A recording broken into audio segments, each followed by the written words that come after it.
दर्शक बंधु छिंडी गला श्रीमंदिर बाना श्रीमंदिर नीलचक्र उपरे आज एक अभावनीय घटना देखा मिली पुणी श्रीमंदिर नीलचक्र सह संजोग हो रहा मालमाल मानसिक बाना हठात छिंडी जाइछि। आज चुनरा सेवक मानक द्वारा प्रतिदिन भली बाना परिवर्तन समय भक्त मानक द्वारा प्रदान मानसिक बाना नीलचक्रु छिंडी जाइथिला परे एहाको पुणी थरे बंधा जाइछि। हेले एहाकु नै अनेक असमाहित प्रश्न सृष्टि होइतिबा बेले एहा शुभ संकेत ना अशुभ संकेत को नै चर्चा आरंभ होइछि। वर्तमान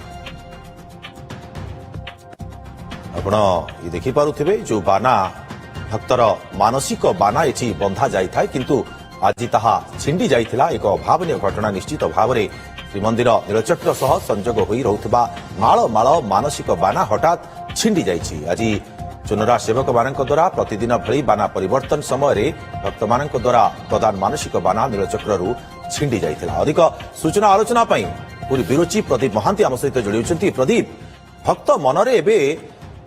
अनेक असमाहित प्रश्न ये प्रकृत में शुभ संकेत ना अशुभ संकेत कारण बाना जितेबेले छिंडी जाइछि महाप्रभुंक नीलचक्रर बाना।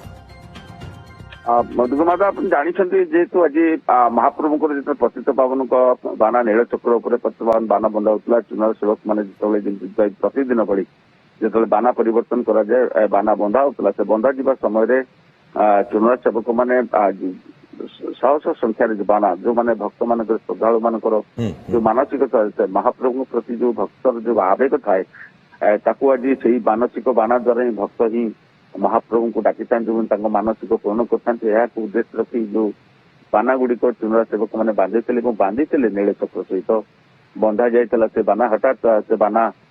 छिंडी जबार दृश्य देखा मिलता।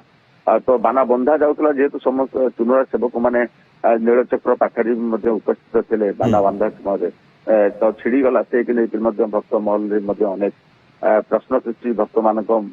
मनरे भाव आवेग गोटे हठात कहीं छिंडी गला जिते बंधा जाऊला से समय हठात छिंडी जबार कारण कौन बोली कहा जाउछि वर्तमान समय देखो चुनरा सेवक मान कह कथा सहित जो आम जोगाजोग कर कह कथा बाना बंधा जाऊला जेहेतु आम समस्त उपस्थित थिलु बाना बंधा जाऊला बंधा जीव समय पवन से समय टे अधिक समय था जो बाना को बांधी बांधिकी बंठी पकई पकईकरी जो कहीं अनेक बाना तो बंधा जाए ना से तो गोटे गोटे सिंगल बाना नहीं सीधा सब गोटे गोटे बाना को सब गंठी संजोग कर मानसिक बाना को बंधा जाए तो पवन हिसाब से गंठी खोली जाए तो ये भाव में खसी जाइला कि परवर्ती समय सेमती समस्त मानसिक बाना को पुणी भाव में पुणी बंधा जाइला परवर्ती समय। प्रदीप या प्रतिक्रिया केमिति कौन मिलता कारण अनेक भक्त आसी था महाप्रभु को दर्शन करने संध्या समय कथा पुणी। हाँ देखो जो भक्त मैंने से बाना बंधा समय जेहेतु चतुर्पार्श्व भी समस्त रही मंदिर भितर बाहर से समय समस्त भक्त मैंने देखुले तो जेहेतु भक्तर भगवान प्रति जो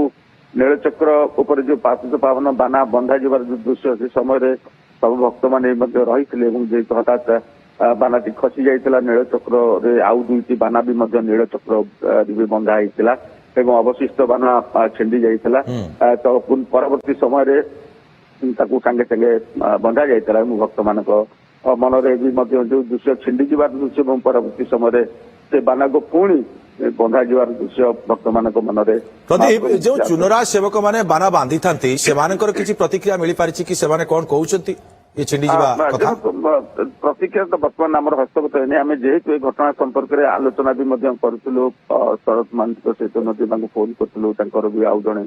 चुनाव सेवक अच्छा सहित जोगाजोग कर कहया कथा